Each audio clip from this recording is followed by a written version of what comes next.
অন্তরের অন্তঃস্থল থেকে আমি শুভেচ্ছা জ্ঞাপন করছি। এই মুহূর্তে আমার সামনে যারা বসে আছেন, অনেকে দাঁড়িয়ে আছেন, সকলকেই আন্তরিকভাবে শুভেচ্ছা জ্ঞাপন করছি। সম্মানিত মা বোনেরা, পর্দার অন্তরালে বসে বসে যারা আলোচনা শুনতেছেন, তাদেরকেও শ্রদ্ধা জ্ঞাপন করে এই মুহূর্তে জানতে চাচ্ছি আপনারা সকলে কেমন আছেন। যে আল্লাহ শারীরিক সুস্থতা, মানসিক প্রশান্তি, জি আলহামদুলিল্লাহ, শারীরিক সুস্থতা এবং মানসিক প্রশান্তি, জোরে বলেন কি প্রশান্তি। গত বছর এই সময় বাংলাদেশে আমরা যারা ওয়াজ করতেছিলাম, যারা শুনতেছিলাম, তাদের কিন্তু মানসিক প্রশান্তি তেমন ছিল না, ঠিক না বলে? মনের মধ্যে সবসময় একটা ভয় কাজ করতো, না জানি কি হয়, না জানি কি হয়। কিন্তু বর্তমান বাংলাদেশে আর সেই ভয় নাই, আছে?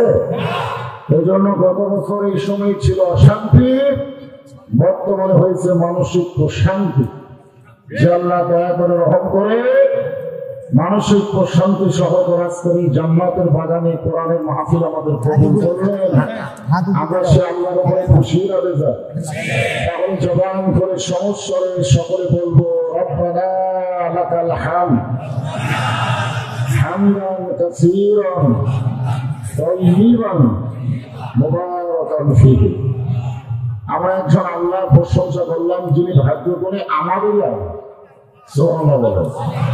সবার কিন্তু আল্লাহ না, ফেলাই বলে অনেক সময় আল্লাহ করে, কিন্তু অন্তর থেকে আল্লাহ মেনে নেওয়ার একটাই দল, সেই দলের নাম হলো মুসলমান। যেরকম ঠিক কিনা? আমেরিকায় যখন আগুন লাগলো, যে আগুনটা লাগায় দেয়নি, আল্লাহ পক্ষ থেকে লাগছে। যেরকম ঠিক কিনা? যত প্রকার উপায় ছিল সব উপায় দিয়ে যখন আগুন নিতেছে না, তখন ওরা কি বললো? মুসলমানের ধর্ম ধরে যে তোমরা আজান দাও, কারণ আমাদের ঈশ্বর দিয়ে, ভগবান দিয়ে, গড দিয়ে কাম হচ্ছে না, তোমাদের আল্লাহ দিয়ে কাম হবে। বলেন, মুসলমান আল্লাহ আকবার আজান দিলে যতদূর পর্যন্ত আজানের ধ্বনি যায়, ততদূর পর্যন্ত আগুন নিভে যায়। আমেরিকা এখন দেখতেছে যত ধর্মই পৃথিবীতে থাক, আল্লাহ যেটা বলেছেন সেটাই ঠিক। ওমা ইয়াবতাগি গায়রাল ইসলাম দীনান ফালান ইউকবালা মিনহু। ইসলাম ছাড়া অন্য কোন জীবন ব্যবস্থা, ধর্ম কেউ যদি গ্রহণ করে, আল্লাহ বলেছেন সেটা কখনোই কবুল করা হবে না। আল্লাহর কবুলযুক্ত পছন্দনীয় ইন্নাদ দীন ইনদাল্লাহিল ইসলামের ভিতরে আল্লাহ আমাদের কবুল করেছেন। খুশি হবে যা? এখন জবান করে সমস্যায় বলি আলহামদুলিল্লাহ। এই মাসটা আরবিতে হলো রজব মাস। যারা বলেন কি মাস? এই মাসের চাঁদতার সঙ্গে সঙ্গে আমাদের নবী একটা দোয়া খুব বেশি বেশি পড়তেন। নবীর উম্মত হিসাবে আমাদের সে দোয়াটা পড়া দরকার আছে না নাই? আল্লাহুম্মা বারিক লানা রজব ওয়া শাবান ওয়া বাল্লিগনা রমাদান। বাল্লিগনা রমাদানের অর্থ হলো যে রমজান পর্যন্ত আল্লাহ আমার হায়াতকে লম্বা করে দাও। এই দোয়া কে করেছেন? আল্লাহর নবী করেছেন। এখন চিন্তা করেন, নবী যদি দোয়া করেন রমজান পর্যন্ত আমার হায়াত বাড়ায় দাও, তাহলে কে কখন মরবে এটা আল্লাহর নবীও জানে না। জোরে বলেন, আল্লাহর নবীও জানে না। কিন্তু আমাদের বাংলাদেশের কিছু দুশ্চরিত্র লম্পট মার্কা নেতারা, তারা জানতো এত সারের আগে আমাদের নামাইকে। জোরে কথা ঠিক কিনা? আসলে আমরা সবসময় চিন্তা করব অতীত, বর্তমান এবং ভবিষ্যৎ। শুধু বর্তমান নিয়ে থাকলে হবে না তো। বর্তমানে আমার পজিশন ভালো আছে, কি হবে, কিন্তু ভবিষ্যৎ আমার অবস্থা কি হবে কে জানে? আল্লাহ জানে। এই জন্য রাসূল বলেছেন, বাল্লিগনা রমাদান, রমজান পর্যন্ত হায়াতকে বাড়ায় দাও। আমাদের সামনে আরবি মাস হলো শাবান, তারপর আসতেছে পবিত্র রমজান। আল্লাহ তাআলা আমাদেরকেও রমজান পর্যন্ত হায়াতকে বাড়ায় দিক। সকলে বলে আল্লাহুম্মা আমিন। এই রজব মাসে আল্লাহ তাআলা আমাদের নবীকে আল্লাহর আরশে নিয়ে গেছিলেন। এটা কি আপনারা বিশ্বাস করেন? বিশ্বাস করেন? এক সময় আল্লাহ তাআলা নবীকে জান্নাত দেখার তৌফিক দিলেন। সুবহানাল্লাহ বলেন। আল্লাহ নবী জান্নাত দেখেছেন, বাহির থেকে না ভিতর থেকে? বাহির থেকে।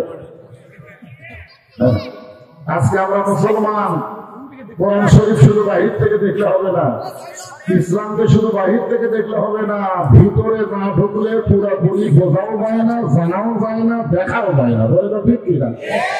আজকে ইসলামের বাহির থেকে বলতেছে ইসলামের সাথে রাজনীতির কোনো সম্পর্ক নেই। এটা বাহিরে থেকে বলতে হবে, তা ইসলামের ভিতরে ঢুকে দেখেন তো ইসলামটা কি। ইসলাম কার নীতি? আল্লাহর নীতি। জোরে বলেন কার নীতি?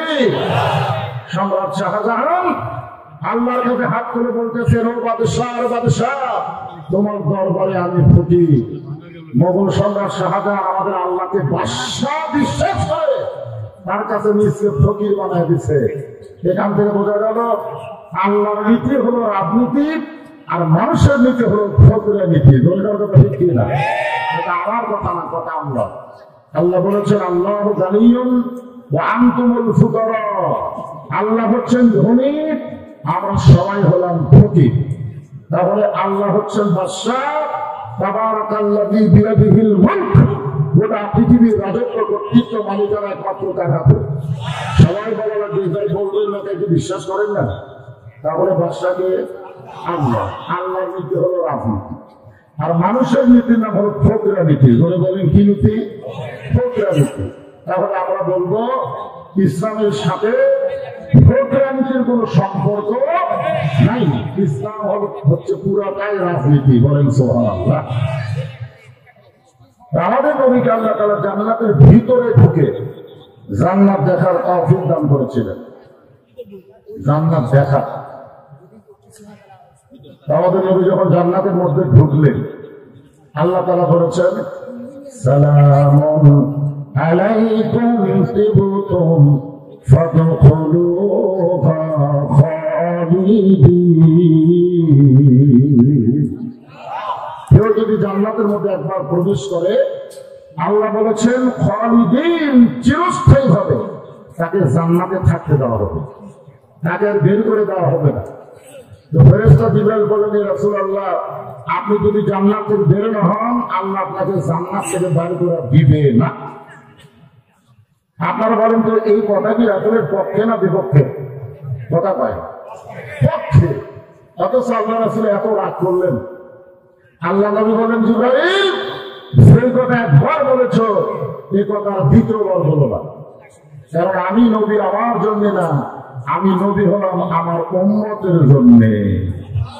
আমি দুনিয়াতে আমার উম্মতকে রাইখা দিয়ে আমি নবী জান্নাতের মধ্যে থাকবো, সেই নবী আমি না।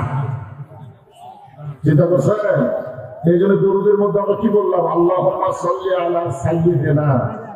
আমাদের নবী শুধু নবী না, আমাদের নবী হলো নেতা, নেতা, বিশ্ব নেতা। দেখছেন কেমন নবী? নবী বললেন, জিবরাইল, আল্লাহ যদি আমাকে বলতো জান্নাতে থাকার জন্য ঢোকেন, আমি নবী জান্নাতে ঢুকতাম না। আমি শুধু জান্নাত দেখার জন্য ঢুকছি। আল্লাহ তাআলা কেমন জান্নাত আমার উম্মতের জন্য বানাইছে, নিজের জন্য না, উম্মতের জন্য কেমন জান্নাত বানাইছে, আমি সেই দিন জান্নাতে ঢুকবো থাকার নিয়তে, যেদিন আল্লাহ আমার সমস্ত উম্মতিকে জান্নাত দিবে। এখন চিন্তা করেন, যে নবী জান্নাতের মধ্যে দিয়ে আমাদের কথা বলে না, আমরা সেই নবীকে শুধু ভালোবাসবো না, নবীকে ইত্তেবা করবো। নবীগণ ঠিক কিনা? আমরা অনেকে মনে করি নবীকে ভালোবাসলে বুঝি কাম হয়ে পড়ে না।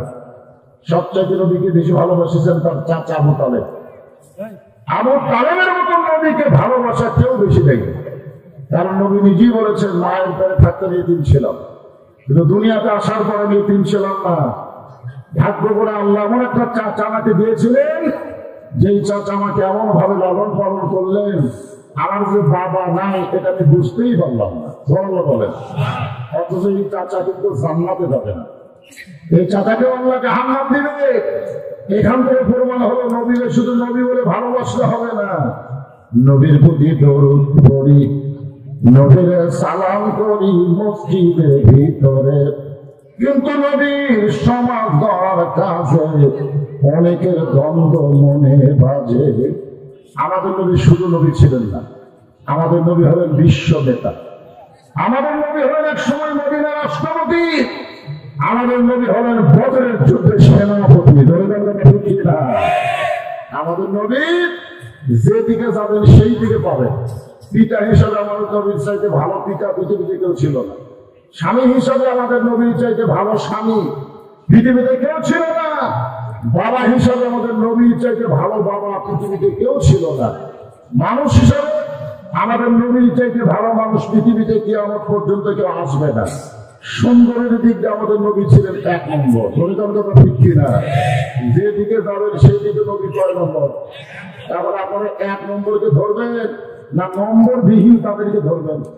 এই জন্য আল্লাহ বলেছেন, হে রাসূল আপনি বলেন, আপনি বলেন, ইন কুনতুম তুহিব্বুনাল্লাহা ফাত্তাবিউনি। কেউ যদি আল্লাহর মহব্বত, আল্লাহর ইবাদত, আল্লাহর গোলামি করতে চায়, নবীরে বাদ দিয়ে করা কখনো সম্ভব নয়।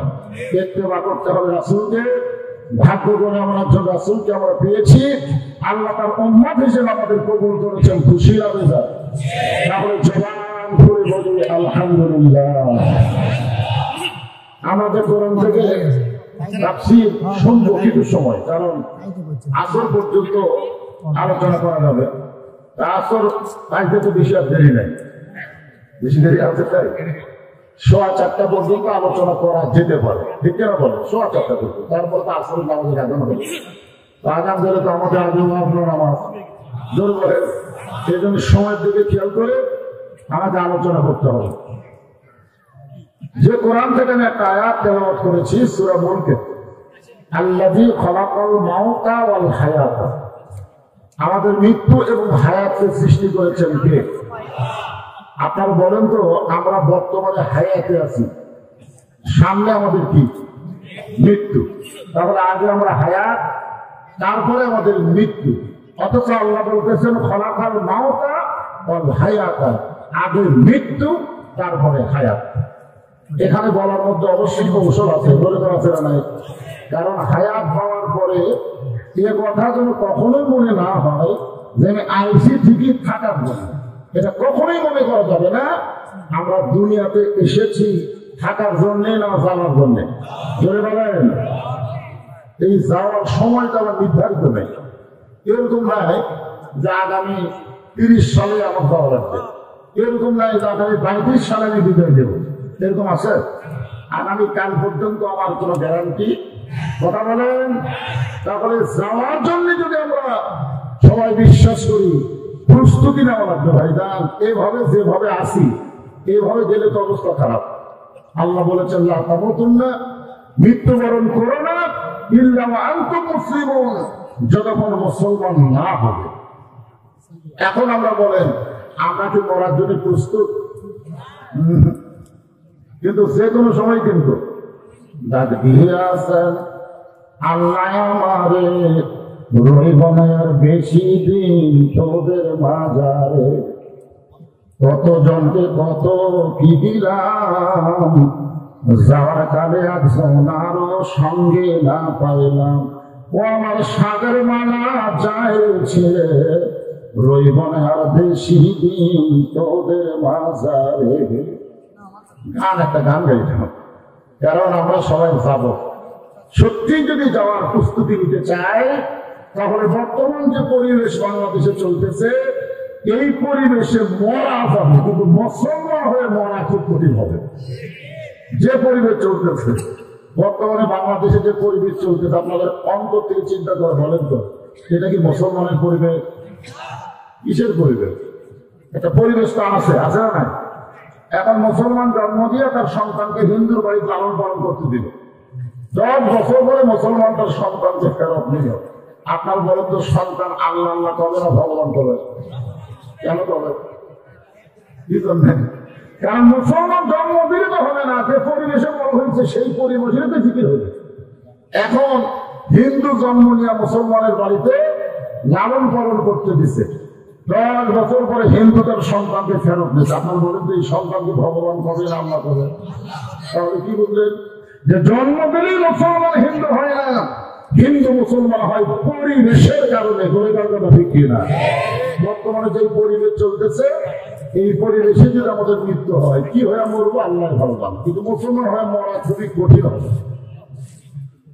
মুসলমান হয়ে মরতে চাই, আল্লাহ বলেছেন লিয়াবলুয়াকুম আইয়ুকুম আহসানু আমালা। তোমাদেরকে পরীক্ষা করা হবে সুন্দর আমলে। একবার মুসা আলাইহিস সালাম তুর পর্বতে গিয়ে দাঁড়িয়ে আছেন, তুর পর্বতে। আল্লাহ তারা বলতেছেন, মুসা তোমার খবর কি? মুসা বলতেছে আলহামদুলিল্লাহ। কি বলতেছে? আলহামদুলিল্লাহ। মুসা নবী কিন্তু আল্লাহর সাথে কথাবার্তা বলতে পারতেন, এই কারণে বললেন আল্লাহ আপনার খবর কি? এখন আমাকে যদি জিজ্ঞাসা করেন কেমন আছেন, একদম বললো হুজুর আপনি কেমন আছেন? আলহামদুলিল্লাহ। তারপরে আমারও তো জিজ্ঞেস করা দরকার, ভাই আপনি কেমন আছেন? আল্লাহ যখন মুসাকে জিজ্ঞেস করলো মুসা তুমি কেমন আছো? আলহামদুলিল্লাহ। তো মুসা বলতেছে আল্লাহ আপনি কেমন আছেন? আল্লাহ বলতেছে আমি কেমন আছি যদি জানবার চাও, দেখবার তো পারবা না, জানা লাগবে। ধরে কোন ঠিক কিনা? ফেরাউন ইন্নাহু তাগা। আমি আল্লাহ কেমন আছি যদি জানবার চাও তাহলে ফেরাউনের কাছে যাও। তার কাছে? তো বর্তমানে আল্লাহ বাংলাদেশে কেমন আছে?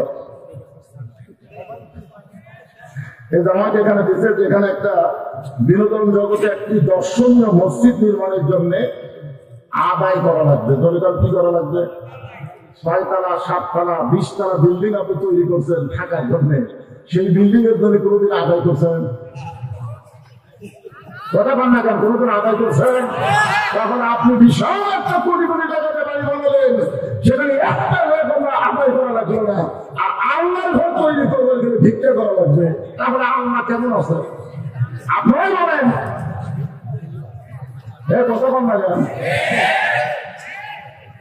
ঠিক ঠিক। পাকিস্তানের ক্রিকেটার শহীদ আফ্রিদি নাম শুনছেন? ও আগে 19টা আল্লাহ মসজিদ নির্মাণ করছে, তারপরে নিজের বাড়ি নির্মাণ করছে, আগে মসজিদ বানাচ্ছে। রাসূল বলেছেন কেউ যদি আল্লাহ ঘর বানায় দেয়, আল্লাহ তাকে জান্নাতে একটা ঘর বানায়। এরকম কথা বলে নাই 100 জন মিলে আল্লাহর একটা ঘর বানাও, এ কথা বলে 100 জন না, 1 জন। তুমি একক ভাবে বাড়ি বানাও, তুমি একক ভাবে আল্লাহর ঘর বানাতে পারো না, তাহলে আল্লাহ বলে অক্ষ করে দিয়ে দাও, জনগণ সেখানে নামাজ পড়বে, মরা পর্যন্ত কিয়ামত পর্যন্ত আল্লাহ তোমাকে সওয়াব দিবে। জনগণ ঠিক কি না? দেখতেছেন না হুজুরগুলো সব ঠেঙ্গা মারা, এই সাইডে দেখতেছেন ওই পাশে ওরা সব আমার, এই সাইডে দেখতেছেন আমার বাচ্চাটা। তো সবে যদি তোমাকে হয় আল্লাহ, আল্লাহটা দেখতে গেলে 2 মিনিট হাঁটা লাগবে। 2 মিনিট হাঁটা মসজিদের সামনে গিয়ে বলতে হুজুর এখানে আল্লাহ কোনো ছিল না, আমার চাচা আপনার 10 শতক দান করছে, আর আমরা টাকা পয়সা দিয়ে আল্লাহ ঘর বানিয়ে দিচ্ছি। তখন ফেরেশতারা আল্লাহ দেশের নাম কি? যে দেশে তোমার কিছুই নাই, চাষা দিলে তুমি পাও, আর ওরা টাকাটা ঘর বানিয়ে দেয়। আল্লাহ বলে ওই দেশই হলো বাংলাদেশ, ওই দেশে আমি আল্লাহর সাথে গরিব কেউ নেই। এখন আল্লাহ কেমন আছে এটা দেখার জন্য মুসা নবী ফেরাউনের কাছে গেছে। জলিবান কার কাছে গেছে? কথা বলেন কার কাছে?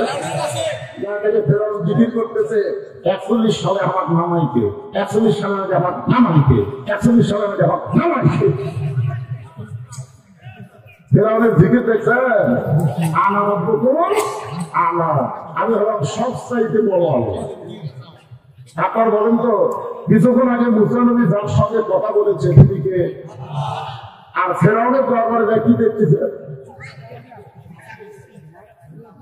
আপনার বলেন আল্লাহ কোরআনের সঙ্গে যদি আপনারা সম্পর্ক রাখতে পারেন, তাহলে দুনিয়ার কোন মত পরীক্ষা আপনারা মানবেন না।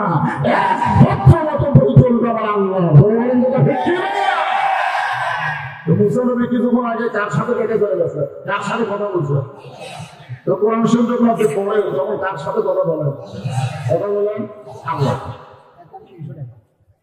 মুসা আলাইহিস সালাম দেখতেছে অবস্থা তো জগতে, সঙ্গে সঙ্গে মুসা নবী জিকির শুরু করলেন, লা ইলাহা ইল্লাল্লাহু মুসা কালিমুল্লাহ। ফেরাউনের জিকির বন্ধ হয়ে গেছে। আনা রাব্বুকুম আলা জিকির আর নাই। লাভটা দাঁড়ায় বলতেছে মুসা, তোর আল্লাহর জিকির যদি করবার চাস, তোর আল্লাহর জাকাত যা, আমার রাজত্বের মধ্যে তোর আল্লাহর জিকির চলবে না।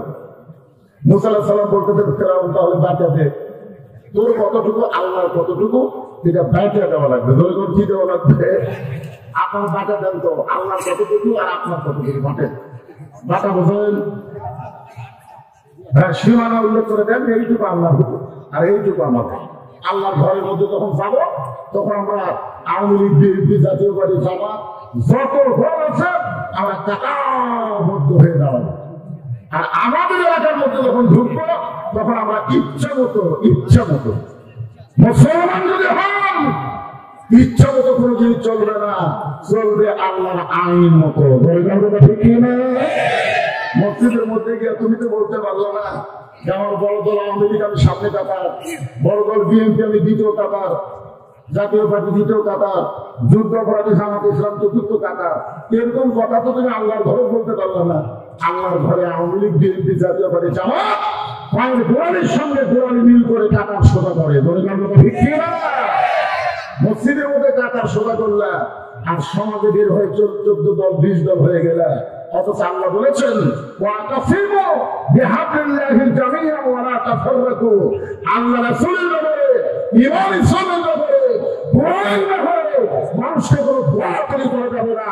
সব মুসলমান এক দল হওয়া লাগবে। তাহলে এই সামিয়ার নিচে আমরা যত মানুষ আছি এই মুহূর্তে আমরা কয় দল? আরো জোরে আল্লাহ বলছেন তুমি কি আর কিছুই বলবা না? মুসা বলতে আল্লাহ আপনার কাছে আমার একটা প্রশ্ন। আল্লাহ বলে সেটা আবার কি প্রশ্ন? মুসা বলতেছে আল্লাহ আমার যা আছে তোমারটা নাই। আল্লাহ বলে মুসা এটা একটা প্রশ্ন হলো? মুসা বলতেছে আল্লাহ একটু চিন্তা করে দেখে। আচ্ছা আল্লাহ কোন চিন্তার দরকার আছে? আল্লাহ বলে মুসা তোমার প্রশ্নটা কি? মুসা বলতেছে আল্লাহ আমার মৃত্যু আছে কিন্তু আপনার মৃত্যু নেই। এখানে যত মানুষ আমরা আছি আমাদের মৃত্যু আছে না নাই? জোরে করে আছে না নাই? আল্লাহ বলে মুসা মৃত্যু তোমার কাছে কেমন মনে হয়? ভাইজান ফলাফল মাওতা ওয়াল হায়াত একটু মনোযোগ দিয়ে শুনবেন। আগে আল্লাহ মৃত্যুর কথা কেন বলবো? আসলে তাকে আমরা জীবন, তারপরে তো মরা। আল্লাহ বলে মুসা মৃত্যু তোমার কাছে কেমন মনে হয়? মুসা বলতেছে আল্লাহ দুনিয়ার জীবনে যত নিয়ামত আমাকে দান করেছেন তার মধ্যে উত্তম নিয়ামতের নাম হলো মৃত্যু। আসলে ভালো মরবার চাই না। মুসা আলাইহিস সালাম কি ভুল করতেছেন? যে দুনিয়ার জীবনে আমাকে যত নিয়ামত দান করেছেন, আমাদের নবী বানাচ্ছেন, আমাকে কালিমুল্লাহ বানাচ্ছেন, আমার হাতে একটা লাঠি দিচ্ছেন, যা বলি তাই হয়। যেরকম ঠিক কিনা? এত নিয়ামত দেওয়ার পরেও সবচাইতে বড় নিয়ামতের নাম হলো মৃত্যু। আল্লাহ বলে মুসা মানুষ দুনিয়াতে গেলে মরবার চায় না, আর এই মৃত্যুটা তোমার কাছে নিয়ামতময় হওয়ার কারণ কি? মুসা বলতেছে আল্লাহ 3টা কারণ। হাতের দিকে তাকায় দেখেন কয় কারণ? 1 নম্বর কারণ হলো না মরলে জান্নাতে যাওয়া যাবে না। আপনি যে জান্নাত বানায় রাখছেন সেই জান্নাতে যদি যাবার চাই তাহলে না মরলে জান্নাতে যাওয়ার কোনো উপায়। এই লাইলাতুল মিরাজে আমাদের নবী বাইতুল মুকাদ্দাসের মধ্যে, বাইতুল মুকাদ্দাস তো বুঝুন আপনারা, সুবহানাল্লাহ আসরা বিআবদিহি লাইলাম মিনাল মাসজিদিল হারাম ইলাল মাসজিদিল আকসা। এই আকসাটাকে আমরা বাংলার লোকেরা বলি বাইতুল মুকাদ্দাস। এই বাইতুল মুকাদ্দাস আমাদের নবী 2 রাকাত নামাজের ইমামতি করছিলেন। সুবহানাল্লাহ বলেন। আমাদের নবী কি ভালো লাগে না? সমস্ত নবীরা হলো মুসল্লি, আর আমরা তাকে নবী করে স্বীকার করি তিনি হলেন ইমাম। আর অনেকে বলে আমাদের নবী নাকি কিছুই জানে না। এরকম কিছু লোক নাই। আমাদের নবী নাকি মূর্খ নবী, আমাদের নবী উম্মি নবী। কিন্তু পাগলা উম্মি আর বলতো এই জিনিসটা ভালো লাগবে না।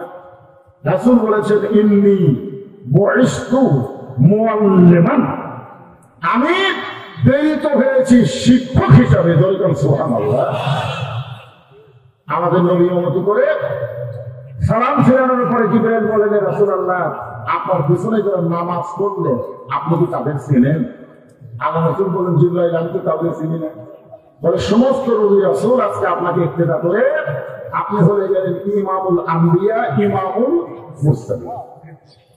আল্লাহ রাসূল বলেন জিবরাইল আমি সমস্ত নবী রাসূলকে একটু দেখতে চাই। যে বিশাল একটা মেম্বার নিয়ে আসা হলো নবীর সামনে, হুজুর এই মেম্বারে উঠে আপনি দেখেন সমস্ত নবীদের দিকে রাসূলের দিকে আমাদের নবী তাকায় আছে, আর সমস্ত নবী রাসূল আমাদের নবীর দিকে তাকায় আছে। বলে দেখা গেল একজন সুন্দর নবী নাম হলো ইউসুফ নবী। ধরে তার নাম কি? কিন্তু ইউসুফ নবী ফ্যান ফ্যান করে আমাদের নবীর দিকে তাকায় আছে। এতদিন নবী জানতো সবচেয়ে সুন্দর মানুষ হলো ইউসুফ। কিন্তু আজকে নবী যখন সবার থেকে তাকাইছে, সবাই দেখতেছে ইউসুফ কিছুই না, সৌন্দর্য হলো একমাত্র নবীর জন্য। ধরে গেল সুবহানাল্লাহ। যার সূর্য গ্রহ তারা তারই নূরের ইশারা, নইলে যে অন্ধকারে ডুবিত এই ধরনী। সবাই বলে নবী মোর পরশমণি, নবী মোর সোনার খনি, নবী নাম ভাবে যে সেই তো জাহানের ধনী। হঠাৎ করে দেখলেন একজন নবীর চেহারার মধ্যে কোনো আলো নাই, চেহারাটা কেমন যেন আল্লাহ রাসূল চমকে গেলেন। নবী রাসূলের মধ্যে এরকম সাইজের নবীকে জিবরাইলকে বললেন, ভাই জিবরাইল, ওই নবীটাকে যার চেহারার মধ্যে কোনো নূর নাই, আলো নাই। বলে হুজুর আপনি তাকে কাছে থাকে। আমাদের নবী কাছে ডাকলে তিনি আসলেন, জিজ্ঞাসা করলেন আপনি কে? বলে আমি হলো ঈসা আলাইহিস সালাম। তো নবী বললেন সমস্ত নবীর চেহারায় আলো, আপনার চেহারা এরকম আলোবিহীন কেন? উনি বললেন যে সমস্ত নবী রাসূল আপনার পিছনে জান্নাত থেকে এসে নামাজ আদায় করে। কথা বল না, সরাল বলো কোথা থেকে আসলো? কিন্তু আমি তো জান্নাত থেকে আসতে পারিনি। তো নবী বললেন কেন? আমি তখন মরিনি। তাহলে এখান থেকে প্রমাণ হয়ে গেল না মরলে জান্নাতে যাওয়া যাবে। আপনারা কি জান্নাতে যাওয়া চান? কারা কারা চান? আল্লাহকে একটু হাত দেখাতে দেবে। যারা চান এখন যদি আল্লাহ আপনাদের বলে জান্নাতে যাও, তাহলে আপনি কেমন যাবেন? কথা পাই না, জরুর মারবেন। কোথায় গেলে জান্নাত? দরকার হবে তাহলে জান্নাত ঢুকাই গেলে মরা লাগবে। জান্নাতে যদি আমরা যাওয়ার চাই, মরা ছাড়া জান্নাতে যাওয়ার কোন উপায় নেই। তাহলে মুসলমানের জন্য বাইসা থাকা ভালো না, মুসলমানের জন্য মৃত্যুবরণ করে জান্নাতে যাওয়াই উত্তম। ধরে দেন ঠিক না? আমরা জান্নাতে যাওয়ার চাইলে মরা লাগবে, লাগবে। তাহলে যখন মরবেন একবার যদি বলেন আমরা ইমানের হালে মুসলমান হয়ে মরতে চাই, দুনিয়ায় তো অন্যায়ের সাথে মুসলমানের আপোষ নাই, এই কথা বলে যদি মৃত্যুর মিছিল করেন, মরতে চাই মরতে চাই, একবার করে দেখেন ভারতের ষড়যন্ত্র বাংলাদেশকে করতেছে, সঙ্গে সঙ্গে প্রভাবের ভালো হয়ে যাবে। মরতে চাই, এদেরকে ভয় দেখায় কোনো লাভ। ভয় দেখাইছে যে পেঁয়াজ বন্ধ করে দিলে, চিনি বন্ধ করে দিলে, আলু বন্ধ করে দিলে বাংলাদেশ থেকে হালু বালু করবে। তোমরা বন্ধ করে দেওয়ার পর থেকে আল্লাহ দাম কমাই দিচ্ছে। দরিদ্র ঠিক করে আমার শ্বশুরের বাড়ির সিদ্ধান্ত, তাই এবার তো মাটি নাই, খালি সাইডের বাড়ির দাম দিলে আলু খালি আলু, তো তোমার বন্ধ করা তো লাভ নাই। রেজেকের মালিক কি ভারত না আল্লাহ? রেজেকের দায়িত্ব কার হাতে? রেজেক যদি পরিপূর্ণ ভাবে পাওয়ার চান, আল্লাহ বলেছেন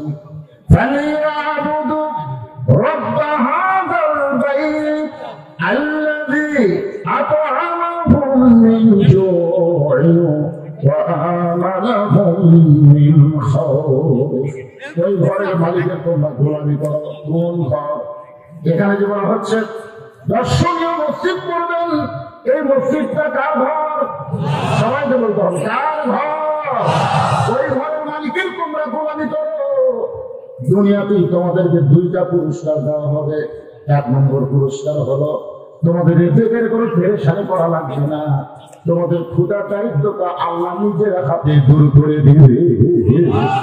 দুই নম্বর পুরস্কার হলো তোমাদের অন্তরে কোনো ভয় থাকবে না, সমস্ত ভয় ভীতি থেকে আল্লাহ পুরোপুরি নিরাপত্তা দিয়ে দিবে।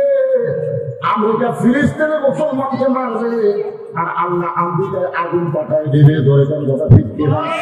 ভারত শক্তি দেখায়, আমাদের হাতে পারমাণবিক বোমা আছে, অ্যাটম বোমা আছে।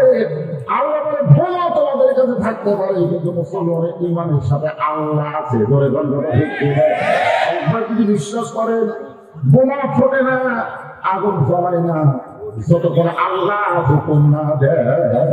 ফেরেশতা জিবরাইল বলতেছে আল্লাহ ইব্রাহিম নিচে যেভাবে দাও দাও করে আগুন জ্বলতেছে, আপনার বাবা রশি ধরে টানতেছে, যে কোনো মুহূর্তে চোখ থেকে আগুনের চুলার মধ্যে পড়বে। ইব্রাহিম মুচকি মুচকি হাসার করে জিবরাইল আমি এখন পর্যন্ত আগুনের দিকে তাকাইনি, এখন পর্যন্ত আমি আগুনের দিকে একটাবারও তাকাইনি, আমি তাকাইছি আল্লাহর দিকে। কারণ নমরুদ আগুন গণগণ করে, আগুন পোড়ানোর ক্ষমতা নমরুদের হাতে নেই। যিনি আমাকে পোড়াবেন তিনি হলেন আমার আল্লাহ, যিনি আমাকে বাঁচাবেন তিনি হলেন আমার আল্লাহ। খালাকাল মাউতা ওয়াল হায়াতা, তিনি আমার আল্লাহ। যদি বলেন তিনি কে? তিনি হলেন আমাদের আল্লাহ। ফেরেশতা জিবরাইল বললেন, যদি আপনি চান আল্লাহ আমাকে 600 টাকা দিচ্ছে, 600 একটা টাকার বাতাস দিব, আগুনের চুলা সাগরের মধ্যে গিয়ে নিবে যাবে। জাতির পিতা হযরত ইব্রাহিম বললেন, আমার চাওয়া পাওয়া কোন ফেরেশতার কাছে না, আমার চাওয়া পাওয়া একমাত্র আল্লাহর কাছে। কার কাছে? আল্লাহ কাছে। জিবরাইলের খবর কি? জিবরাইল বলতেছে, আল্লাহ যে ইমাম দিয়ে তুমি তার দুনিয়াতে পাঠাইছো আমার পরীক্ষা, সে কোনদিন ফেল করবে না, গোল্ডেন এডওয়ার্ড পাইছে। সঙ্গে সঙ্গে আল্লাহ ঘোষণা করলেন,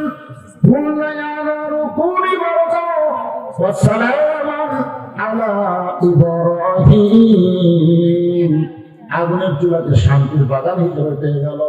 শুকরিয়া তার 4 রাকাত নামাজ আদায় করলেন। লাইলাতুল মিরাজ আল্লাহ বলেন, নবী গো, ইব্রাহিম নবী নবুদের চুলাতে শান্তির বাগান পায়া শুকরিয়া স্বরূপ যে 4 রাকাত নামাজ আদায় করেছিল, এই 4 রাকাত নামাজ আমি যত্ন করে রেখে দিয়েছি। আজকে লাইলাতুল মিরাজে আপনার উম্মতের জন্য যোহরের সালাত ফরজ হিসেবে দিয়ে দিলাম। আপনার উম্মতেরা যোহরের সালাত ফরজ নামাজ যখন জামাতে আদায় করবে, ইব্রাহিম নবীর সমপরিমাণ সওয়াব আমি আল্লাহ দিয়ে দিব। এখন আপনারা বলেন, আমাদের সে আল্লাহ আছে না নাই? দরকার আছে না নাই? নমরুদের আগুনের চুলা যদি আল্লাহ শান্তির বাগান বরাবর করে, ভারতের হাতে যত অস্ত্রই থাক, আমার আল্লাহ যদি ফুটারা নিষেধ করে, কখনো অস্ত্র ফুটবে না, থাকছে না, মুসলমানের কোনো ক্ষতি করতে পারবে না। তারপরে মুসলমান কোনো মিছিল করতেছে, মরতে চাই, ওরা ভয়ে 10 মাইল দূরে যাবে। ধরে তোর কথা ঠিক কিনা? যারা মরতে চায় তাদেরকে ভয় দেখায় কোনো লাভ। আবু সাইদ মরতে চাইছে, কারণ বাতিলের সঙ্গে আপোষ করে বেঁচে থাকার চাইতে ইমান নিয়ে মরা অনেক ভালো। ধরে তোর কথা ঠিক কিনা? আবু সাইদ কি মরছে? হ্যাঁ, দুনিয়ার দৃষ্টিতে মারা গেছে। আল্লাহ কোরআনে বলেছেন, ওয়ালা তাকুলু লিমান ইউকতালু ফি সাবিলিল্লাহি আমওয়াতুন বাল আহইয়াউ ওয়ালাকিন লা তাশউরুন। তোমাদের সাধারণ চোখে মনে হবে আবু সাইদ মারা গেছে, কিন্তু মরেনি তো। এ বছর যত ছেলে জন্ম নিচ্ছে, অধিকাংশ ছেলের নাম মানুষ রাখতেছে আবু সাইদ। অধিকাংশ ছেলের নাম আমার এলাকার অটোমেটিক ভাবে কয়েকটা নাম আবু সাইদ হয়ে গেছে। একেবারে যেই জন্ম নিচ্ছে হয় আবু সাইদ, নাই আমি, না হয় মুগ্ধ, এগুলো নাম বেশি বেশি রাখতেছে। এখন পর্যন্ত যে কয়েকটা মেয়ে সন্তান জন্ম নিচ্ছে, ভুল করে তো হাসিনা নাম তৈরি ধরে হাসিনাই নাই, আবু সাইদ বলে আছে। কথা ঠিক না? আল্লাহর পরিচয় দিচ্ছে, আল্লাহ রাস্তায় যারা জীবন দিবে এদেরকে তোমরা মৃত্যু বলো না। আমি আল্লাহ বলতেছি, তারা আল্লাহর বান্দারা আল্লাহর মুসলিম মৃত্যুকে পছন্দ করার 2 নম্বর কারণ কি? 1 নম্বর কারণ হলো না মরলে জান্নাতে যাওয়া যাবে না।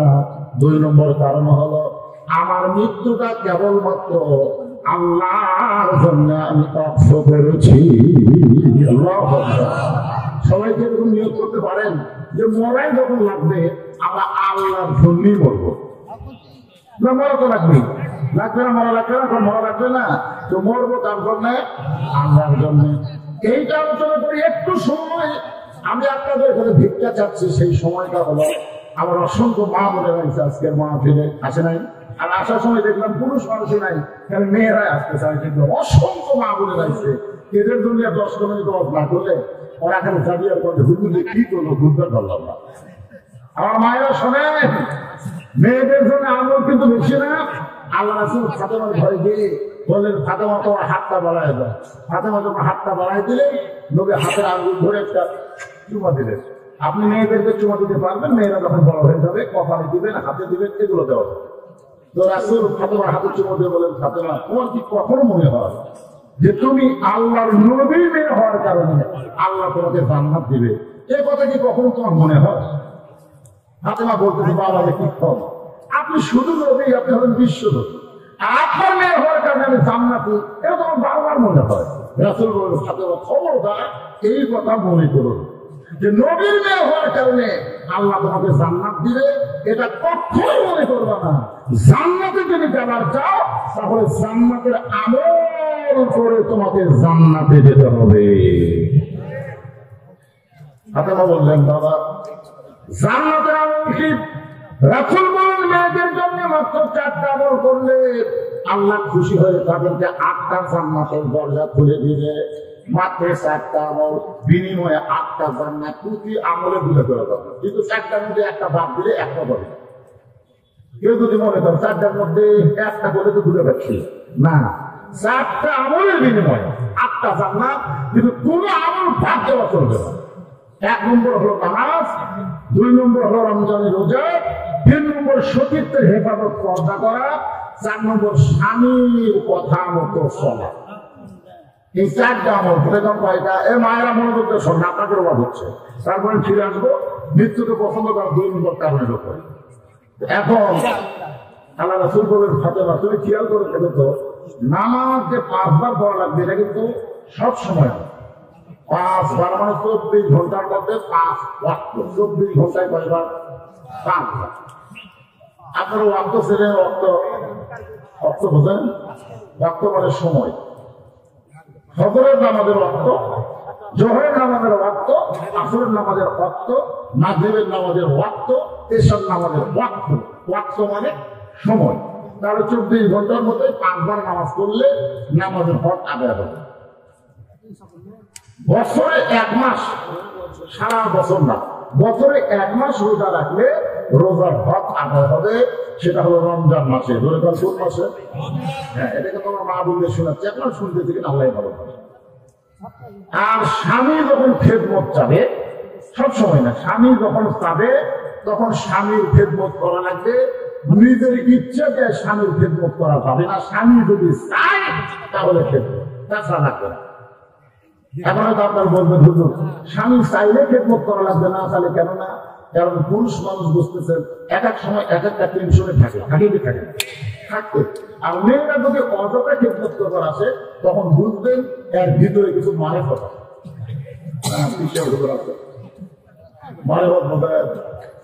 অযথা খেদমত করবার আসছে, বুঝবেন এর মধ্যে কিছু ষড়যন্ত্র আছে।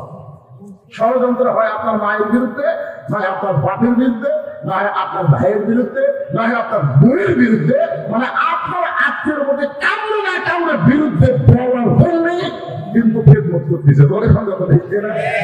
কারণ কোন মেয়ে মানুষ আপন ইচ্ছায় স্বামীর খেদমত করবে না।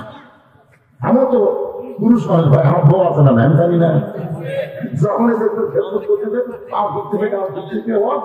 আমি চাচ্ছি না, আমার মায়ের বিরুদ্ধে বলবে, আমার বাপের বিরুদ্ধে বলবে, না আমার ভাই বোনের বিরুদ্ধে বলবে। যখন তার বিরুদ্ধে বলবে তখন অযথা খেদমত। কারেন্ট থাকা অবস্থায় ফ্যান বন্ধ করে দিয়ে টাকাতে বাতাস করবে। কারেন্ট আছে, এই ফ্যানই তো আমার সত্যি, এই ফ্যানই আমার রান্নার করে নিবি। কিসের ফ্যান? আমি পাখা বাতাস করবো, কারণ এই পাখের বাতাস খুব ঠান্ডা। তো স্বামী তো মাশাআল্লাহ খুশি। তারপর আবার কপাল টিপতেছে, হঠাৎ কাঁদতেছে। স্বামী তো হঠাৎ কান্দতে বলে তোমার এই বুড়ি মা আর তোমার বুড়া বাপ আমার কলটা আগুন ধরে দিচ্ছে। তুমি যদি বাপ মার সাথে থাকতে চাও তাহলে আল্লাহ রাস্তায় আমার বাপের বাড়ি ফেরা যাচ্ছে। আর যদি আমাকে জান্নাতের সংসার করবার চাও তাহলে বুড়া বই ত্যাগ করা লাগবে। কি করবা কও? আমার আলাই না ইল্লাল বালাক, শেষ। আমার তো দায়িত্ব ছিল, আমি তোমার কাছে পৌঁছে দিলাম। তখন আপনি যদি পুরুষ মানুষ হন তাহলে আপনি কি ওয়াসিলা চুপ করে থাকবেন? আপনি কি করবেন? আল্লাহ কোরআন থেকে আপনি যখন তেলাওয়াত করবেন, ওয়াকাদা রাব্বুকা আল্লা তা'বুদু ইল্লা ইয়্যাহু ওয়া বিল ওয়ালিদাইনি ইহসানা। আল্লাহর ইবাদতের পরেই বাপ মার প্রতি ইহসান করো, দয়া করো, ভক্তি করো। এই কথাটি আমার কথা না, আল্লাহর কথা। আপনি আমার বাপ মার বিরুদ্ধে ওয়াজ করতেছিস, পাকা হাঁটাচ্ছিস। একজন মুসলমানের কাছে বইয়ের কথা চাইতে কোরআনের কথার দাম কোটি গুণ বেশি। তোর যা আছে নিয়ে বাপের বাড়িটা কারণ তুই মরে গেলে বইয়ের অভাব নাই, তোকে ছায়া দিলেও বইয়ের অভাব নাই। বাংলাদেশে বউ পাওয়া যায়, ছাড়লেও পাওয়া যায়, মরে গেলেও পাওয়া যায়, কিন্তু বাপ মাকে একবার মরে বাপ মাকে কোনোদিন পাওয়া যাবে না। দরকার হলে খুব ছাড়বো, কিন্তু আমার বাপ মাকে আমি বাদ দিবার পার বউ ধরে এসে পা ধরে বলতেছে আপনি হলেন আসল মরদ। আমি পরীক্ষা করছি, পরীক্ষা করছি আজকে শুনে দেয় মায়েরা আসল করে আসে, তখন ভুল করলাম রে। স্বামী যদি খেদমত চায় তাহলে স্বামীর খেদমত করবা। ও ফাতেমা, 3টা আমলের কথা বললাম। নামাজ 24 ঘন্টার মধ্যে 5 বার আদায় করবা। রমজানের রোজা বছরে 1 মাস আদায় করবা। আর স্বামী যখন খেদমত চায় তখন স্বামীর খেদমত করবা। কিন্তু ফাতেমা, সত্যিতে হেফাজত করা এইটার কোন সময় নাই ফাতেমা, এটা সব সময় আল্লাহ ফরজ করে দিয়েছে। সতীত্বের হেফাজত পর্দা করা, এটা ওয়াক্ত আছে নাকি? ওয়াক্ত নাই, ওয়াক্ত বোঝেন না সময়। বুড়ির জন্য বর্গা, যুবতীর জন্য নাই। আপনি পার্কের খেয়াল করে দেখবেন প্রত্যেকটা বুড়ি মানুষের গায়ে বর্গা আছে। কে দাদি বর্গা করছেন? কে মরা লাগবে না, মরা লাগবে। আপনার কত মরার জন্য বর্গা। দোকানির সাথে একটা নাতনি আছে, তার কাজ বর্গা নাই। আপনার বলেন তো, আমার মতন যারা মুরব্বী মানুষ তাদেরও মন কিন্তু বুড়া পায়নি। এখন নাতনি আর দাদি দুটো একসাথে যায়, বুড়া মানুষের যেদিকে তাকাবে যুবকও সেই দিকে তাকাবে, কারণ যুবকের মন বুড়ার মন একই মন।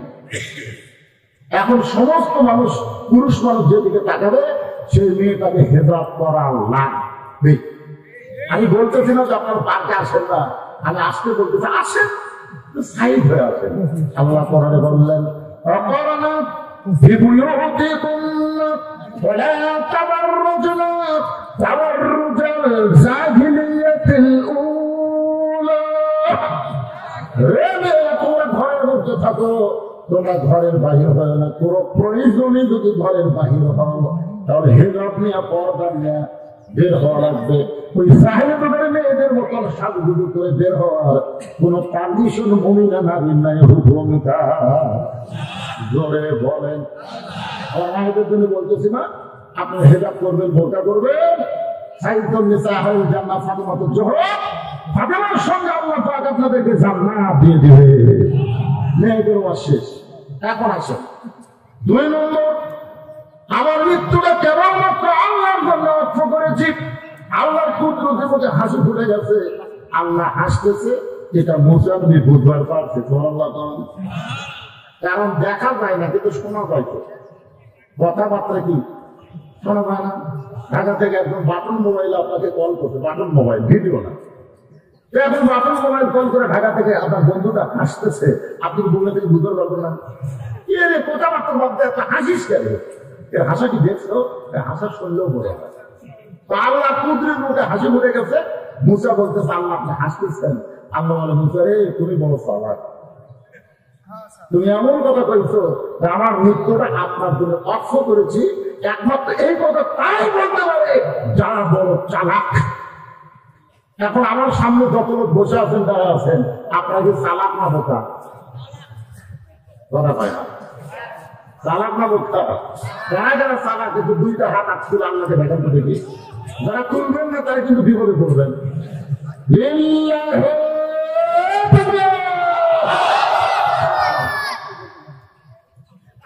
এখন বোধ হবে চালাক না বোকা। ছোট্ট একটা গল্প বলি আপনাদের, বিরক্ত লাগতেছে? ছোট্ট একটা গল্প বলি। সে গল্পটা হলো, গরিবা হারুনের দরবারে একটা পাগল মাঝে মধ্যে আসতেন, কখনো হাসতেন কখনো কাঁদতেন। সে পাগলের নাম হলো বাহালুল পাগল। ধরে বলেন কি পাগল? উজির নদীর বন্ধুরা একজন গরিবা হারুনকে বলতে যাবো না, এই পাগলকে রাজদরবার থেকে দায় করে দেন। এর জন্য রাজদরবারের মর্যাদা নষ্ট হয়ে যাচ্ছে, সুনাম ক্ষুণ্ণ হয়ে যাচ্ছে, পরিবেশ থাকতেছে না। কখনো হাসে কখনো কান্দে, এরকম মানুষের ছাই ধরো। গরিবা হারুন দেখতেছে পাগল তো, একটা বার করা খুব কঠিন। পাগল যদি বার হওয়ার পরে দাঁড়াবি না বসবি? পাগল যদি ধরে মনে তার নামাজ না, কিন্তু পড়াবি না ভোকাবি, তাকে মনে লাগছে এখন ক্ষমা বেশি করবে। গরিবা হারুন দেখলেন এই পাগলকে বের করবার গেলে একটা হেড মত ডাক দিলেন, বাবু ভাই, পাগলকে ভাই বললে কি অবস্থা বুঝতেছেন তো? দৌড়ে সে বলতে বাবা আমার ভাই বলেন, তাহলে আমার একটা কাম করা লাগবে, পারবে না? তাহলে কি কাম? তাহলে লাঠি তোমার দিলাম, তোমার চাইতে বোকা মানুষ খুঁজে পাইলে লাঠিটা দিয়ে দিও। তোমার কাজ হলো তোমার চাইতে বোকা যদি পাও লাঠিটা তাকে দিয়ে দিও। বাবুর বাবু লাঠিটা বের হয়ে গেল। খলিফা হারুন সবার সামনে ভাষণ দিলেন। ভাষণ, এই পাগল আর রাজ দরবারে আসবে না, এর সাথে বোকা মানুষ খুঁজেও পাবে না, লাঠি দেওয়ার কামও শেষ হলে না, আর পাগলের কাম না শেষ হলে কোনদিন তারা আসে আসলে। কয়েক বছর হয়ে গেল বাহাদুর পাগল আর রাজ দরবার আসে না। দুদিন লাগে মন্ত্রীগুলো পাগল করে মরছে। খলিফা হারুন বলতেছে না, বোকা মানুষ পায়নি তো, এই জন্যই কাম শেষ হয়নি। আসলে কয়েক বছর পরে খলিফা হারুন যখন দুর্বল হয়ে বিশ্বাস করে গেছে, ইতিমধ্যে বাহাদুর পাগল লাঠি নিয়ে হাজির। খলিফা হারুন গেলে, এখন পর্যন্ত লাঠি তোমার হাতে আছে, তোমার সাথে বোকা মানুষ খুঁজে পাওনি। বাহাদুর পাগল বলে যা আমরা আজটা পাওয়া যাবে। খলিফা হারুন মানুষ এত দুই ফোন, তুমি আর আমি, তাহলে কেমনে খুঁজে পাবা? বলে যাবো না, চিন্তা আপনাদের একটা উত্তর দেবেন। আপনি যে জায়গায় পড়ে আছেন এই জায়গার নাম কি? বলে বাগদাদ। এখান থেকে যদি মক্কা শহরে আপনি 10 দিনের সফরে যান, আপনি সত্যি করে বলুন তো কেমনে যাবেন? খলিফা হারুন বলতেছে মক্কা হলো আমার অচেনা, বাগদাদ হলো আমার চেনা। চীনা শহর থেকে অচেনা শহরে 10 দিনের সফরে গেলে অবশ্যই মাল সামানাত জোগাড় করে আমাকে রওনা দেওয়া লাগবে। বাহাদুর পাগল বলে দুনিয়ার একটা শহর থেকে আর একটা শহরে 10 দিনের সফরে যদি আপনি মাল সামানাত জোগাড় করে রওনা দেন, এখন যদি আপনার মৃত্যু হয়, আখিরাতের বিশাল একটা জগতের সফর আপনার শুরু হবে। যে জগতের সফর শুরু হইলে শেষ হবে না, ওই জগতের সফরে আপনি কতটুকু মাল সামানাত জোগাড় করেছেন। খলিফা হারুন শুধু কান্দে আর কান্দে। বাহাদুর, এতদিন মনে করেছিলাম তুমি পাগল, কিন্তু আজকে দেখতেছি তুমি পাগল না। এখন যদি আমার মৃত্যু হয়, ওই জগতের কোনো কিছুই আমি কেমন ভাবে জোগাড় করতে পারি নাই। বাহাদুর পাগল বলে তাহলে আপনার লাঠি আপনি নেন, আপনার লাঠি আপনি নেন। এই দুনিয়াতে আসার পরে মৃত্যু সামনে আছে, এইটা যা করো তারা আখিরাতের মাল সামানা জোগাড় করে না। এরা হল দুনিয়ার সবচাইতে বড় কথা। আপনার কি সালাক না কথা? এখন কি বলতেছেন? না, কিছু লোকে হাত তুলছে হলো সালাক। এখন বোকা হলে হবে না। আখিরাতের মাল সামানা জোগাড় করার জন্য এই যে দর্শনীয় মসজিদ নির্মাণের জন্য আপনাদের কাছে একটু ব্যাগ যাবে, রুমাল যাবে। যারা সালাক মনে করবে আজকের গান, এই গানটা আমার আখিরাতের পাথর হবে, কবরের পাথর হবে, তারা দিলে আর যারা ফুটা মনে করছেন দুনিয়াতে আজকে একটা আমরা যাচ্ছি না, তাদের কাছে দরকার নাই। ভাইজান ব্যাগ নিয়ে না কি নিয়ে তোলাটাই করো, ভেতরে যাও, চাদর হোক গামছা হোক যেটা নিয়ে যাও। আর এই সাইডে সিয়ারের যারা বসে আছেন আপনার সম্ভ্রান্ত মানুষ, সিয়ার সবাইকে দেওয়া হয় না। এই জন্য আপনারা ওই ব্যাগের মধ্যে না দিয়ে আপনার হাতে দিবেন। 10,000, 20,000, 5,000, 2,000 সেটা পায়। এই সাইডে যারা বসে আছেন সম্মানী ব্যক্তিদের কাছে আমি ব্যাগ পাঠাবো না, আপনারা হাতের যা পাবেন যা পাবেন আপনার ঘরের জন্য, মসজিদের জন্য। এত চাদর নিচে গেলে ব্যাগ নাই, এরকম ব্যাগ শপিং ব্যাগ, এই ব্যাগে আদায় করে খুব ভালো। এত চাদরই করেন, অসুবিধা নেই। যারা চালাক তারা দিবেন, যারা বোকা দরকার নাই, বোকা কেটে পকড়ি থাক, অসুবিধা নেই। মরে গেলে অন্য কেউ খাবে, আপনি খালি মরে থাকেন, জায়গা কিভাবে দূর করে দেয়? বোকার দাম, আপনি চালাক হন, কবরের পথে জোগাড় করার জন্য যার সামর্থ্য যা হয় আল্লাহ রাসূল দান করবেন। এদিকে সিলেট থেকে একটা ভাই উঠলেন না, 500,000, 2,000 টাকা দিয়ে একটা লোক করুন তো অন্তত আপনারা ওটা আসে দিয়ে হুজুর আমি মসজিদের জন্য মাশাআল্লাহ রুহুল আমিন আল্লাহ তোমার একজন পাগল চালাক হয়ে 4,000 টাকা আল্লাহর ঘর মসজিদের জন্য করছে দান। আল্লাহ রুহুল আমিন দানকে আল্লাহ আপনি কবুল করেন। আল্লাহুম্মা আমিন। মোহাম্মদ জাকির ইসলাম হ্যাঙ্গামারা উনি কি দিছে? আপনি 20 টাকা 20 দেন।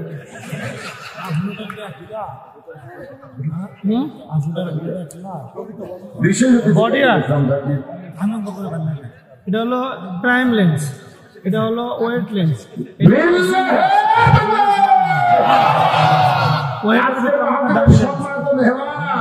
আমার নামাজের জগতের ওস্তাদ 18-24 আমার নামাজ পড়ায় নিয়ে গেছিলেন, তখন আমি এটা হচ্ছে এটা দিয়ে ভালো। সেই সময় আজকাল যে মুন্টু আপনার নিয়ে গেছে মনে আছে? আমি আপনার কয়েকবার গেছি।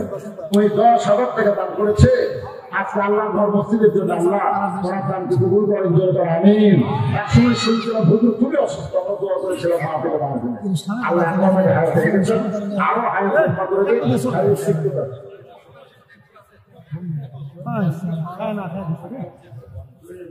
মাশাআল্লাহ, মাশাআল্লাহ।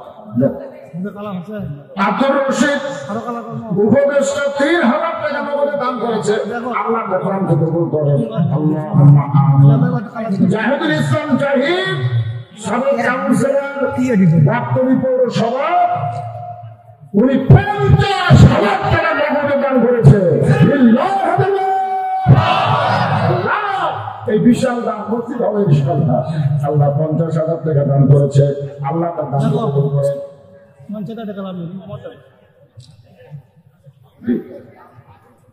মাশাআল্লাহ, বেড়াতে হাসপাতাল, হাসপাতাল, সে হাসপাতালের স্টাফেরা এখানে 7,756 টাকা, কি সাইজের টাকা রে? 56 চলে আপনার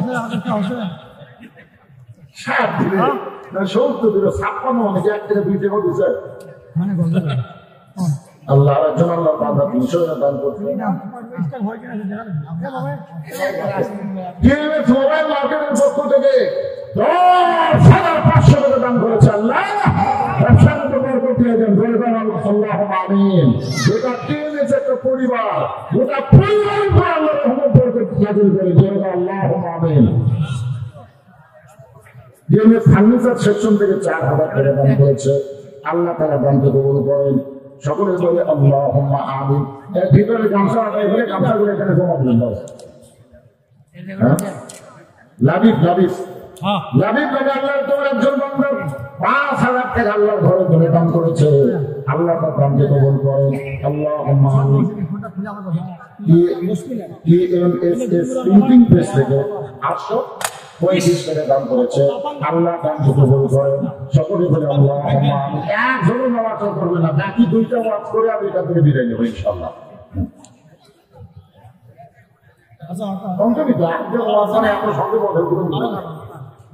মানে কোনো কিছুর ব্যাখ্যা লাইনে দেওয়ার করতেছে না, কারণ আমাদের কারণে ভাই সংক্ষেপই করতে ইনশাআল্লাহ। আমি এখানে আইসি 12টার সময়, এখন বুঝতেছেন না, আপনারা আসুন না, করে দেখেন না, আপনার পাঠান না।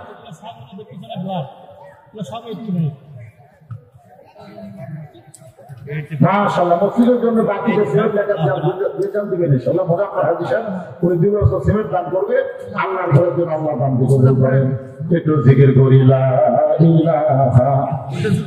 হ্যাঁ, গামছা করে নিয়ে আসবেন। মাহবুবদের মধ্যে যাবে হচ্ছে সে আদায় করে এখানে পৌঁছে দেওয়ার ব্যবস্থা করবে। লা ইলাহা ইল্লাল্লাহ, লা ইলাহা। আল্লাহ বলে মৃত্যুদের পছন্দ করে 3 নম্বর কারণ কি? 1 নম্বর কারণ হলো না মরলে জান্নাতে যাওয়া যাবে। বলবেন 1 নম্বর কারণ না মরলে জান্নাতে যাওয়া, আর 2 নম্বর কারণ হলো মরবো কার জন্য? কথা পায় না। এই যে বলবো পাচ্ছে না, বললেই যদি আল্লাহ কবুল করে তাহলে জমান করে বলতে অসুবিধা নেই, মরা তো লাগবে। তো আল্লাহ যদি মরলে তো লাভরে পাবো। বইয়ের জন্য মরবেন, প্রেমিকের জন্য মরবেন। এই পার্কের মধ্যে থেকে গলা দোলা পায়, তুমি আমার জীবন, আমি তোমার জীবন। 2 দিন পরে 2 দেখতে পাবো না। আমরা কিন্তু দান করেছি, আল্লাহ কবুল করে। 3 নম্বর কারণ হলো মুসা বলতেছে আল্লাহ 3 নম্বর কারণ হলো কত জন্তু কত কি দিলাম, যাবার কালে একসাম সারো দেখা পাইলাম। সাবেক প্রধানমন্ত্রী হাসিনা যখন যাচ্ছিলেন কি বলে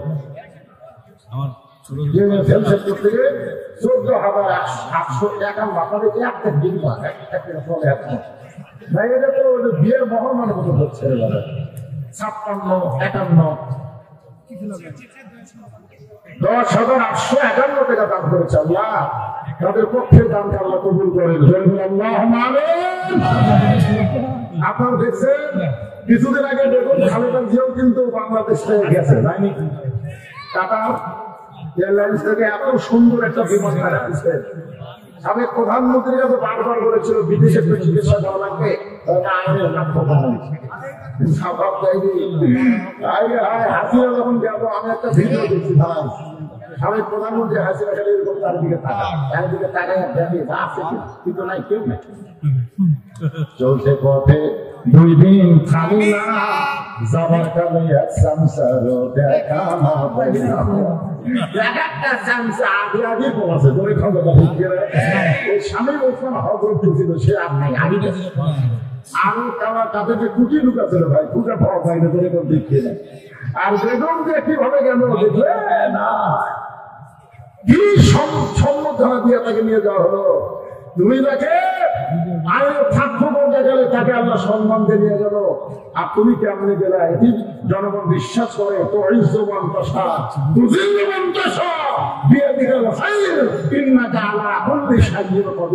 সম্মান দেওয়ার মালিককে, আহ্বান করার মালিককে, ভালো মন্দের মালিককে, মালিককে বিশ্বাস করতে হবে। আমি সব এটা আমার বাপের যে সমাজ বলা লাগলো, এখান থেকে ইমানটা খেয়াল করবেন।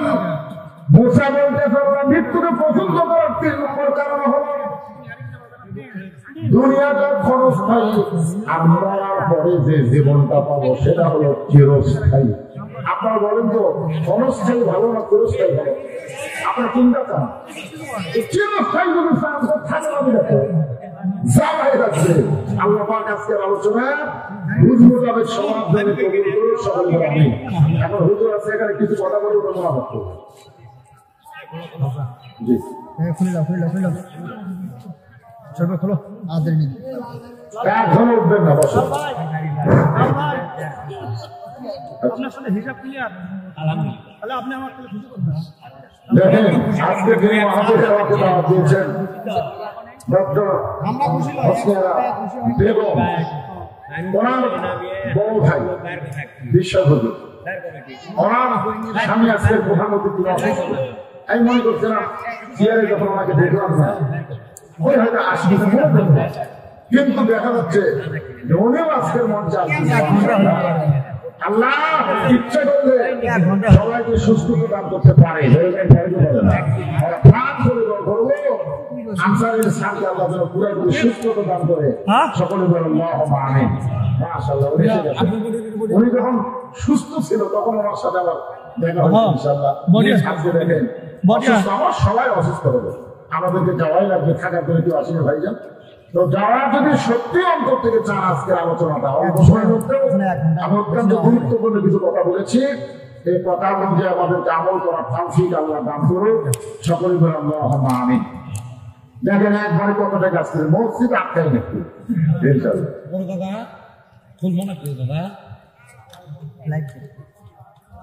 কোটি টাকা দিচ্ছে দেখো আলী হায়দার এভাবে টাকার অভাব 1 লক্ষ টাকা করে বলেন মাশাআল্লাহ। ছেড়ে দিতে 1 লাখ মসজিদ হয়ে পার হয়ে যাবে। বিএমএস আলী হায়দার উনি আমার 20,000, 1 লাখ দিল আমার 20,000, 1,20,000। রাফি হায়দার আলী হায়দারের সন্তান, তাই না? উনি আবার 20,000 টাকা, ছোট্ট মানুষ 20,000 টাকা দান করছে আল্লাহ ঘরের জন্য, আল্লাহ কবুল করেন। মাহির হায়দার উনিও 20,000 টাকা দান করছে, আল্লাহ দানকে কবুল করুন, আল্লাহুম্মা আমিন। আরেকটা হলো ডক্টর হোসনেরা বেগম, উনি 10,000 টাকা দিচ্ছেন। এই কিসের? উনি কিন্তু এই কোম্পানির মালিক না। আমরা এতদিন মনে করতাম যে সবকিছুর মালিক উনি না, উনি মালিক না, উনি একজন কর্মকর্তা। ডিএমএস হচ্ছে গোটা সকল পরিবার নিয়ে একটা একটা উদ্দেশ্য, সকল সবাইকে নিয়ে। উনি কিন্তু এখানে চাকরি করেন, উনি কিন্তু মালিক না, আমরা ভুল করি। উনি কিন্তু মালিক না, উনি একটা কর্মচারী। ওনার স্বার্থে যা হয়েছে, ওনার অ্যাকাউন্টে 500 টাকাও থাকে না, বুঝলেন না ভাই? না আমার বাইরে থাকে অনেক কিছু মনে করি, কিন্তু ভিতরে না ঢুকলে এইটা বোঝা যায় না। আল্লাহ পাক ওনার এই দানকে কবুল করুক, সকলে বলে আল্লাহুম্মা আমিন। দারুণ ফায়দা 20,000 টাকা না দিলে বেশি দেখা আলহামদুলিল্লাহ, না দিলে টাকা তো বাকি নাই, কি করবে আপনি? গুলশান পারভেজ মনি উনি 10,000 টাকা দান করছে, আল্লাহ দানকে কবুল। ছেলের বউ, হ্যাঁ তানজিদ ইসলাম 10,000 টাকা দান করছে, আল্লাহ দানকে কবুল করেন। আফসানা হায়দার যার নামে মমিন হোটেল 10,000 টাকা দান করছে, আল্লাহ দানকে কবুল করুন, আল্লাহুম্মা আমিন। প্রফেসর আরহাস আনসারী ফেরেশতার উনিও 20,000 টাকা দান করছেন। আমরা সবাই দোয়া করবো আল্লাহ তাকে পুরোপুরি সুস্থ দান করুন, করে দেন আমিন। আরেকজন আল্লাহর বান্দা আফিফ হায়দার মাতাবেন নাতি, উনি দান করেছেন 10,000 টাকা, আল্লাহ দানকে কবুল করেন। আয়েশা বেগম 5,000 টাকা দান করছে, আল্লাহ দানকে কবুল করুন। ফেরদৌস 5,000 টাকা দান করেছে, আল্লাহ আমাদের দানকে কবুল করুন, আল্লাহুম্মা আমিন। অনেক টাকা একসঙ্গে চলে এসেছে। লিল্লাহি আলহামদুলিল্লাহ। সকলের জন্য সেবা বলেন মারহাবা। আল্লাহ সকল দানকে কবুল করুন, আমিন। নাই কথা তো ভাই কোথায় একটু হুজুরের সামনে দেওয়া লাগবে, হুজুর দোয়া করে দেবেন। এখানে লেখা আছে মোনাজাত পরিচালনা করবেন, উনি মোনাজাত পরিচালনা করবেন, আমরা সবাই ইস্তেগফার করি, উনি দোয়া পরিচালনা করবেন। এটা একটু সামনে দেবেন, একটু সামনে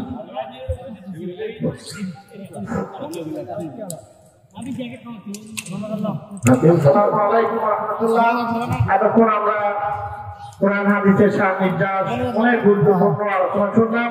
আল্লাহ এগুলি আমাদের আমলটা তৌফিক দান করুন, আমিন।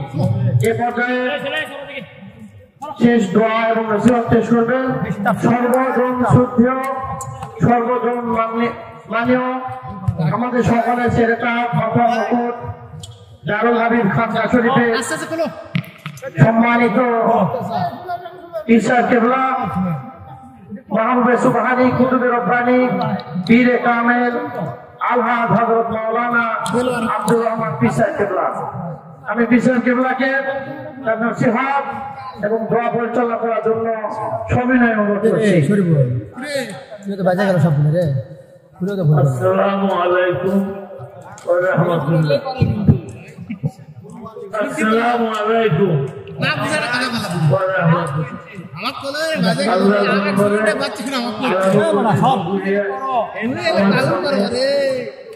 আমার